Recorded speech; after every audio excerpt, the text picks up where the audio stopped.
The Box of Virus, July 10th. Nobody knows this, but a few thousand years ago, the Greeks and Romans had developed something similar to personal computers like the ones that we have now. They made them out of wood and leaves and powered them with bioelectricity. They were primitive devices compared to ours, but they were quite good actually, and were tremendously useful. The greatest philosophers used them to formulate theorems on logic and persuasion, and some generals used them to simulate battle strategies. Early doctors used them to plot surgeries and store information, for they also had low-tech fire-fueled databases. But what happened to the computers, the computer users, and their databases? The story goes like this. At that time, there were many computer viruses. Some of them were laid down by the gods to confuse the ancient Greeks and prevent them from becoming too powerful. Some of them were created by incestuous relations between computers. Others were created by harpies and other monsters jealous of the power of the ancient Greeks. And some more were created by the ancient Greeks themselves for reasons nobody now understands. There has been very little research done on this subject. One day, a wise programmer named Pandora developed a virus to call all of the viruses out of the systems. He claimed that he had found a fertile area where the viruses could collaborate, or mutate, or consolidate their powers and grow stronger. He called this fertile area a floppy disk, because it was a trap based on the floppy thinking of these viruses. Also, because the disk itself was rather floppy. Once he had it all planned out, it was child's play to attract the silly viruses into his computer and shut it down. When the computer was shutting down, the only place the viruses had to go was into the floppy disk, and they were trapped there. All Pan had to do was to remove the floppy, and all the viruses in creation would be separated from the computers that they could do harm in, and the computer world was a safe place once more. Unfortunately, things in the physical world were not as easy to manage, and there followed a barbarian attack, and all of the computers and all records of them were burned. Nobody had thought of the concept of a backup at that time, and civilization was set back many thousands of years at that one campfire.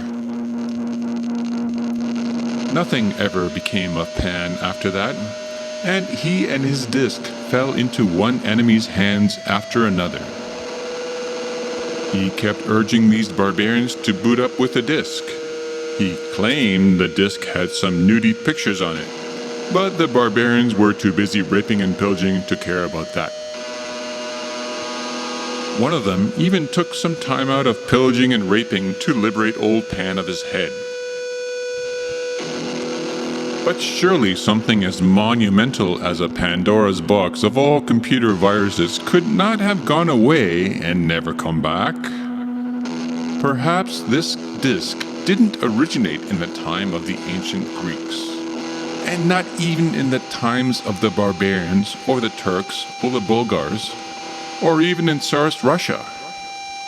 Really, who are we fooling to think that they even had proper electricity in those days? A disk with all the viruses imaginable is appearing in every computer nerd's desk as we speak. They are being planted there by anarchists who have carefully written these viruses to destroy the world of computers. Only their computers will be immune. Welcome to Pandora's Hell. The disc is now passed from hand to hand. People are chuckling and playing it, for the hottest new game is called Pandora. You have to find all the viruses and zap them before your computer melts down. How will you do that? What will prevent those viruses from killing your computer again and again and again? To make things just a bit more exciting, each virus in the game represents a real virus that could shut down your hard drive permanently.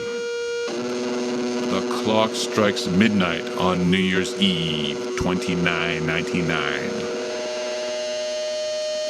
Everyone playing Pandora at that moment will get a surge, and all the viruses will empty into their hard drive. They'll travel through the bionic interface into the humans themselves. Pandora and his barbarians in hell will have a good laugh at our expense. But what happens next? In the morning, an army of computer virus zombies will descend on the capital cities of their countries. They cannot be stopped. They are no longer human. Get out the anti-computer virus defenses developed at the expense of finding a vaccine for 1 million human viruses. Because this is the queen mother of all computer viruses. This is the one that will turn us all into androids. Unfeeling, sterile, impotent Ungeziefer, living in a fantasy world where watered-down information in code and entertainment is all that we can process. This is the future, and we're staring into its eyes as we speak. Words, words, words. They are also viruses, and language is mutating in a way into a snarling beast that will destroy binary code should it come to a showdown. Observe the weapons. We don't need Pandora's boxes to show who rules the minds of men. We need paper and pulp and the spoken word. How can a cold plastic, silicon, metal machine replace our society and our thinking? Computers may not have the upper hand now, yet when they begin writing speeches, writing novels, formulating governmental and policy bodies, and writing movie plots and dialogue, well, that is when we will need to worry. And that moment will probably come tomorrow.